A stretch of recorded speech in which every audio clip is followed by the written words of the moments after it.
Okay, welcome to Real World EV. I'm John, work for VWOA, and all comments and views are my own. So that's my disclosure. I always say that before I start videos. So what I want to do today is discuss briefly a better route planner. Sorry, guys, my screen is a little off here. And so as you can see here, I have a better route planner on my computer monitor, but I also have it installed on my phone, and I also use it for Apple CarPlay.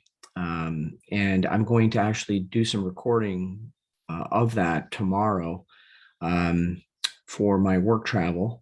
And I will be routing my work travel through a better route planner. I don't expect I'm going to need a charge, but well, let me rephrase that. If I were to leave with my status charge tomorrow morning will be 100%. I theoretically don't need a charge, but here's what's nice about the Better Route Planner, and I'll start there.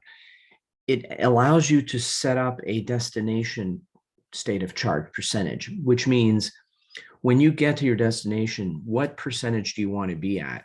And if I wanted to make sure that wherever I go, I want to arrive at least at 50%. So if I don't know the area or I don't know if there's a charger around there, I have enough to get around. And if you do that, well, even with 100% departing, if it's going to make you arrive at a 50, it'll make you stop. So if that makes sense. So let me give you an example of this. If you go right up here in the top left corner, there's a bunch of options here for you to set up your vehicle. One of the things I haven't figured out yet is right here, there's a departure state of charge. This little icon, if I click on it, you'll notice that this little radio button will activate. So if I click on this, it activates this little radio button here. And it's this automatic setting that it says that it's using, and it calibrates the reference consumption. But I don't know how that could be, because this app is not wirelessly connected to my car. Even if I connect my Apple CarPlay, it's not reading my vehicle's battery state of charge. So this, I haven't quite figured out how it works yet. Leave comments below, and please let me know if you can give me some tips on that, because I'm literally just getting started with this app. So here's what I'm going to do. I'm going to turn this off, and what I'm going to say is I'm leaving with 100%. And if I go down here and scroll down under battery,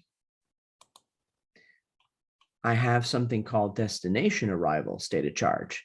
I'm going to change this to 50. Let's just say 50. I'll even say 60. Okay.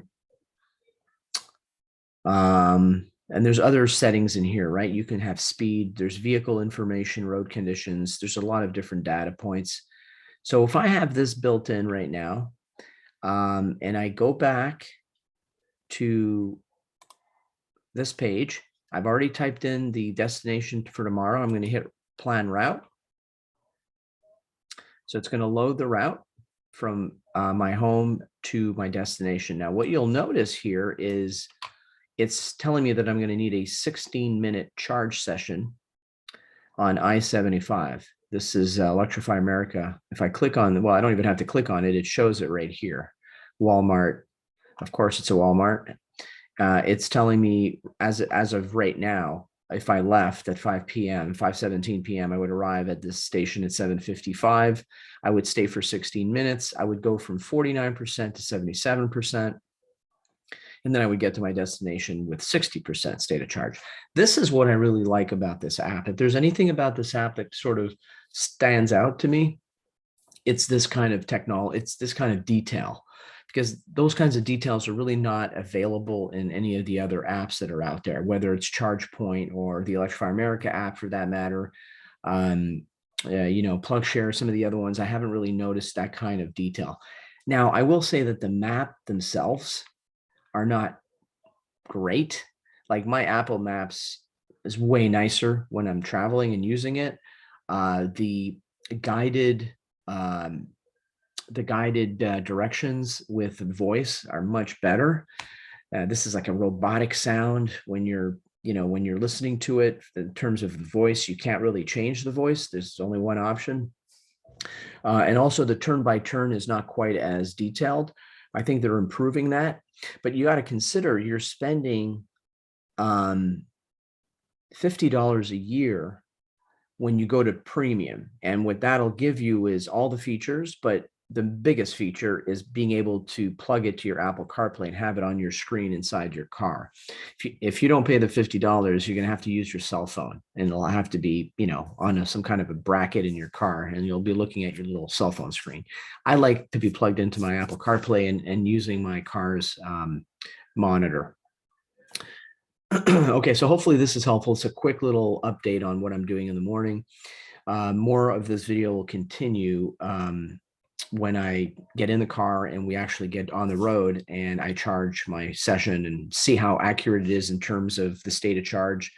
And these numbers here, we will see how close we are when I actually plug and charge tomorrow. All right, well, we'll talk to you guys soon.